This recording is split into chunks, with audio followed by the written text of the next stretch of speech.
when we started, we were more responsive, right? So we learned a couple things along the way. One is that the internet very much rewards black women throwing down and getting angry online. People love black women's rage. They're like, yes, and she just read such and such for filth.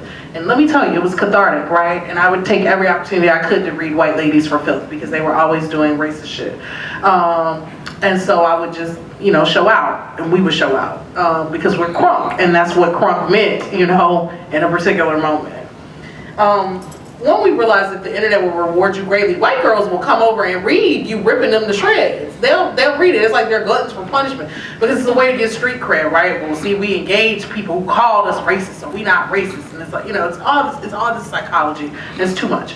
The other thing is, we came out of the academy or in the academy where the language is all about critique. What's wrong with the system? What's wrong with the show? What's wrong with this? What's wrong with that? Right. And so no one ever could so literally sometimes I would just be like, do y'all like anything? Does anybody like anything? Do you get any joy? You have any pleasure? Like, what in the hell? Because all you learn is like, I watch this and hear all the things it doesn't do well, right? And it's like, this is not no good advertisement for feminism. No one wants to be a feminist because we find shit wrong with everything, right?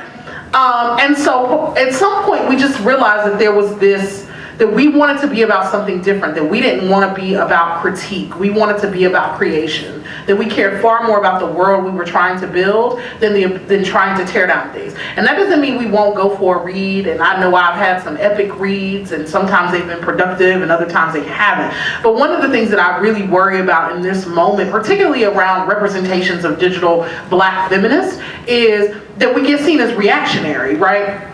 And that when people what I don't want is for people to tell the story, the history of this moment in feminist knowledge production, which is unprecedented in terms of the work that women of color are doing online, as one in which white women did racist shit and black women went for a read and reacted and tore them down. And so much of the visible stuff that gets talked about in the media in terms of digital black feminisms is about how black women were handling up on white women for saying racist stuff. And I'm like, when we started the CFC, we wanted to talk about black women's lives. We wanted to talk about women of color's lives, right? What mattered to us? What was important? How do you raise a free daughter, right? How do you raise, and Cherie has a son. How do you raise a son that's got excellent politics and, is a good person in the world, right? So we wanted to talk about what did that mean? How do you build intimate relationships in a way that are both sustaining and realistic? What kind of new concepts do we need to frame our lives and understand our lives? But the stuff we get credit for is like ripping whomever to shreds because they didn't do the thing we thought they ought to do. And we just decided that we didn't want to be that kind of collective. And so that does a few things. One, it means that the work is much slower. Digital time is really fast. And the seduction of a blog is that you get platformed really easily. Lots of people will read you and click you and you be like, shit, 10,000 people read this today. We fly, we awesome. I'm serious. Especially if you're in the academy and and you're like writing a dissertation and don't nobody read it, and a couple people that do it like, no, that's wrong. And then you could just go on this blog and 500 people will be like, sis, that really helped me out. And you're like, I'm the best, I'm the greatest, right?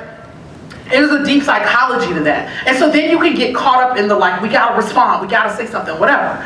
But the decision to pull back out of that digital time vortex and say, hey, we want to do more thoughtful pieces, we want to say shit when we really have something to say, and we want to make sure that when you come to the space, what it's not is just that we have ripped everybody to shreds, but that we've really said, like Robin put up this concept, she's working with ratchet respectability, right? That you walk away with actual concepts that name something that's happening, right?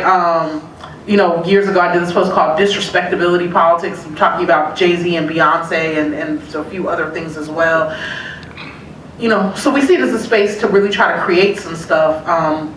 One of our former members created this term that's in mass circulation that first debuted on the blog called misogynoir, which is, a term to capture black girl hatred, right? And so that was her attempt to put out work in the world that named a very particular part of black women's experience, and then we, as a blog community at the time, got to be part of Moya's work around that. So Yeah, like that's the thing, and for me it matters. It matters when you think about the 100th anniversary of an association like this. 50 years from now, when people talk about this moment and who is doing work, we want them to be able to say, like when we talk about Kambahi, that there are terms that came forth from that work, that it created space for something, that it named something, right? No one is going to be talking about these dust-ups with Patty Arquette and this no-name soap opera star that tried to rip Viola. Nobody going to be talking about that shit, right? They're not going to be talking about it next week, let alone 50 years from now. But they will be talking about how did we name this particular historical moment, and what did we have to say about what it means to live as a woman of color in this moment and make it, right? When there's so many forces that don't want us to make it. And we try to keep that vision top of mind as we do our work.